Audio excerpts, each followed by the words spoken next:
where the sea rolls out to meet the land to merge into sky, where giant rocks of granite stand out among the hills, there is a deep urge in man to establish a kinship with nature, with the earth, with stone, with the sea.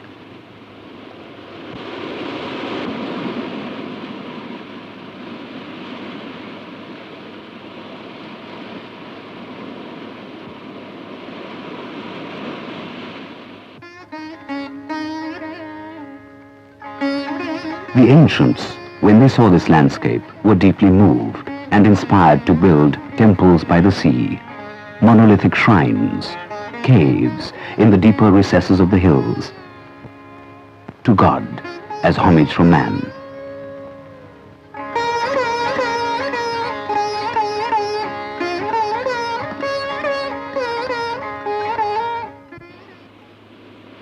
Today, Mamallapuram lies deserted, inhabited only by the fisher folk and the sound of the sea.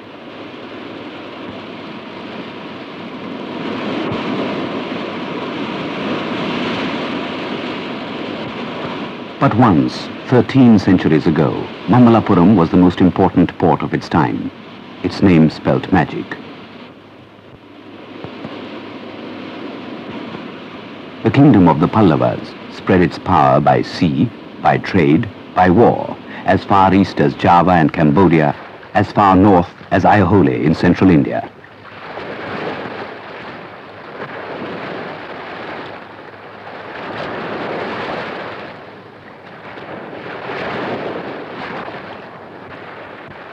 The contact here between man and the elements has always been close. The stones inspired it all, nature's own creations. Here was material challenging to the sculptor, something which enlarged his vision, yet kept an intuitive response to the natural shapes, the curves, the textures of the stone.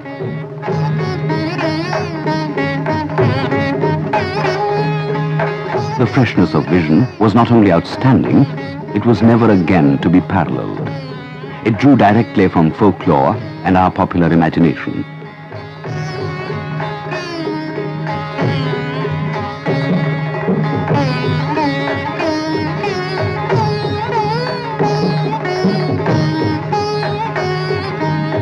This landscape, which attracted the ancients, and the legends attached to the temples, have quickened the excitement of an endless stream of visitors.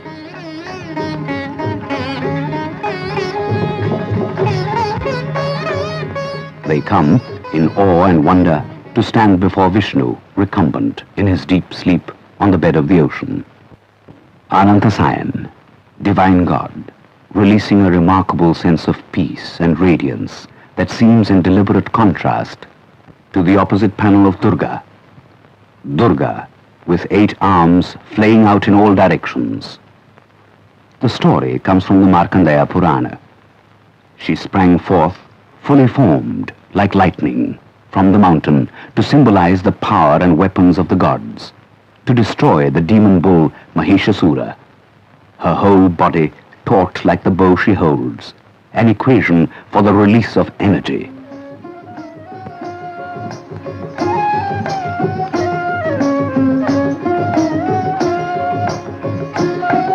Krishna, the divine savior, protecting his simple people and the cattle of Raj against the wrath of the god Indra.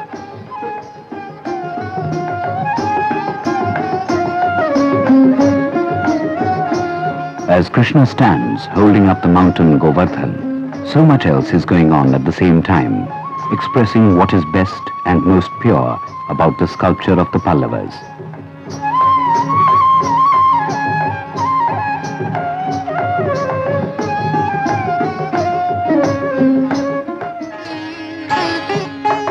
The rathas, surely, are the most celebrated among the temples, initiating a new kind of monolithic shrine.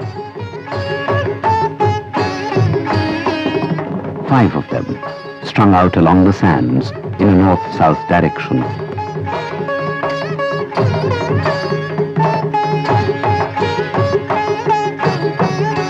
Carved whole out of a single sheet of whale-back rock, named after the epic heroes Draupadi, Arjuna, Bhima, Nakula, Sahadeva and Dharmaraja.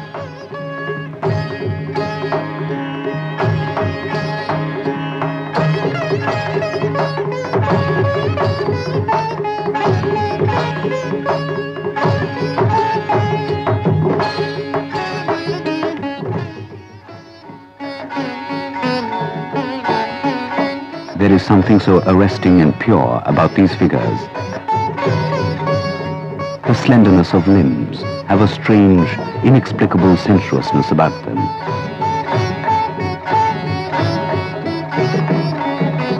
These are the masterpieces of Pallava art, retaining all the vigor, the dynamism of a new style.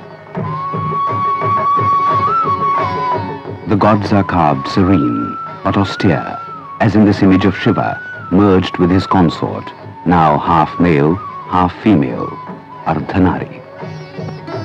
The genius of the Pallavas chose the hardest of rocks. This was new material, untouched by their rivals, never again to be forgotten in its impact.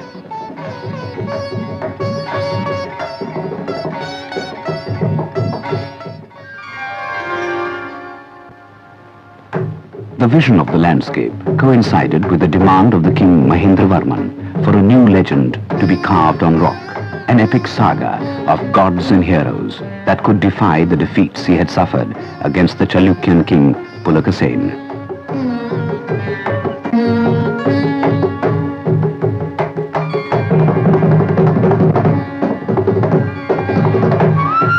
For the legend, they went to the Mahabharata, to Arjuna's penance in the deep forest, to be granted the boon of alms from Shiva.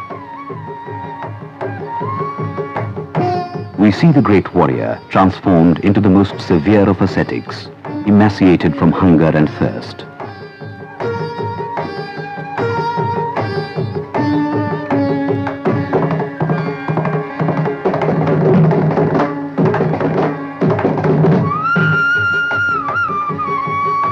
To this drama of epic dimensions, the sculptor added something of his own, the hypocritical cat, imitating Arjuna to persuade the mice that she too was holy, and so to provide food for more than just the soul. In the natural cleft of the rock are represented nagas and water spirits to suggest the swelling waters in the river, which has led to the controversy today that because the river is vertical, it represents the descent of the Ganges.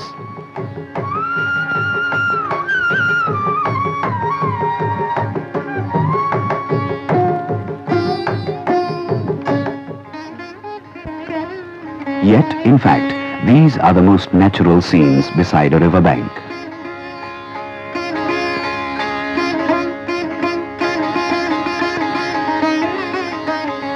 The heavens above tell a different story.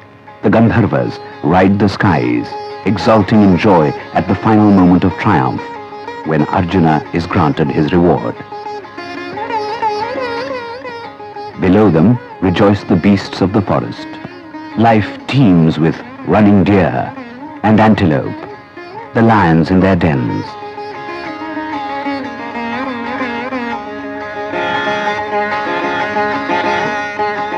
It is a hymn that extols the efforts of men and gods, a cosmic view of a whole universe in movement.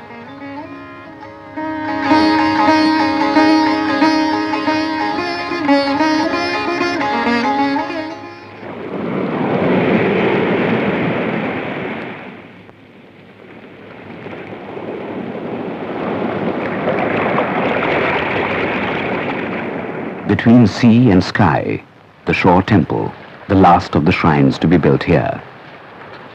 Nature, that once inspired it all, has begun to reclaim it as her due. In a world silent, expectant, we hear the words of the poet Louis Matisse recalling a monochrome world that has all the indulgence of color, a still world whose every harmonic is audible, largesse of spirit and stone, created things for once and for all featured in full, while for once and never the Creator, who is destroyer, stands at the last point of land, featureless.